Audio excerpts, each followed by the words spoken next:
Okay, so we've been practicing the Pythagorean theorem and using it on a coordinate grid to find the distance between 2 points. So now we're going to go a step further and try and prove that a shape is either a square, a rectangle, or a rhombus, whatever they tell us, using the coordinate grid and the Pythagorean theorem and some fun stuff that we know about slopes.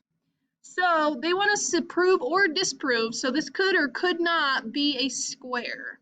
So the first thing we need to know is the definition of the shape. And in this case, the square, the definition is that it is a quadrilateral that has 4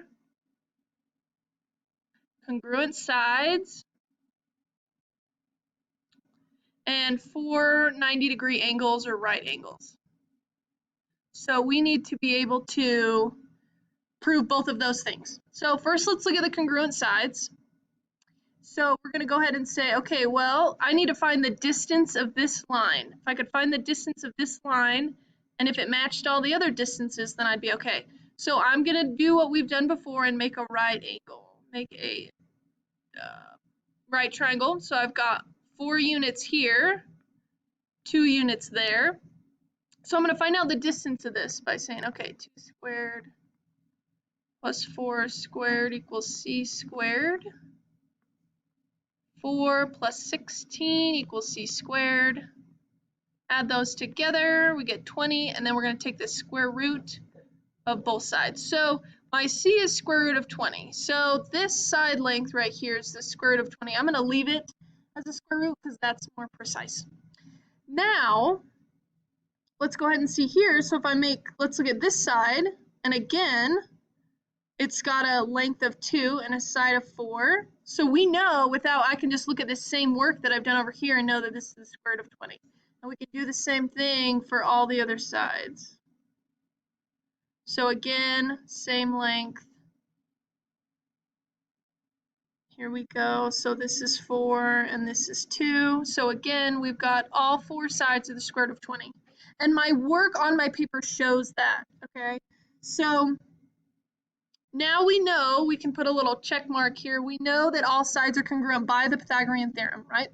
Now we need to make sure that all the angles are 90 degrees. So we remember this fun thing that the slopes of perpendicular lines are opposite reciprocals.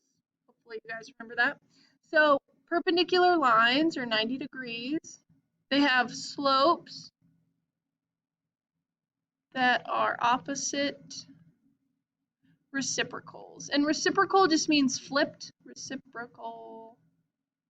Okay, so for example, I'm just going to take one. If I have a negative 1/3 slope, the perpendicular slope, this symbol means perpendicular, is going to flip that 3/1, and we're going to change the sign. That's what the opposite means.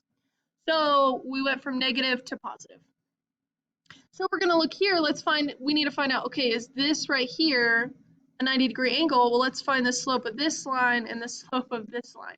So this one goes up 2/1, okay? So I'm going to put m equals 2/1. Now let's look at this one. Looks like I go down 1 and to the right 2, down 1 to the right 2. So that means m equals -1/2. So is 2/1 the opposite reciprocal of -1/2? The answer is yes. So we know that this angle right here is 90 degrees. Okay, so we're going to do the same thing. We need to go here. This one is up 2/1. So the slope of this line is 2/1.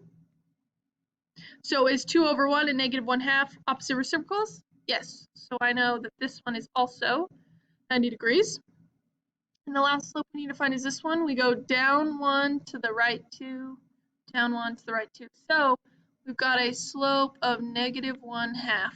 Okay, so notice here we've got opposite reciprocal slopes all the way around. So in order to justify this, you would want to say something like all side lengths have a length of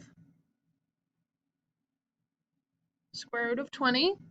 And then you could even say, and this is for one of my students, this is for you. Look at me, I'm doing the rainbow color.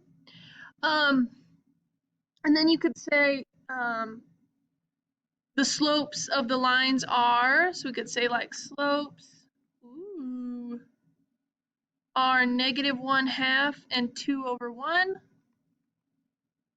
These, oh, I'm going to run out of room, are perpendicular. You see what I'm saying? So that is how we can prove that this is a square. Now let's say we found one of the side lengths was 21, square root of 21, then we would know that this was not a square, okay? So you just need to know the definition of the shape, and then whatever it asks for, you either need to do talk about slopes or lengths of lines.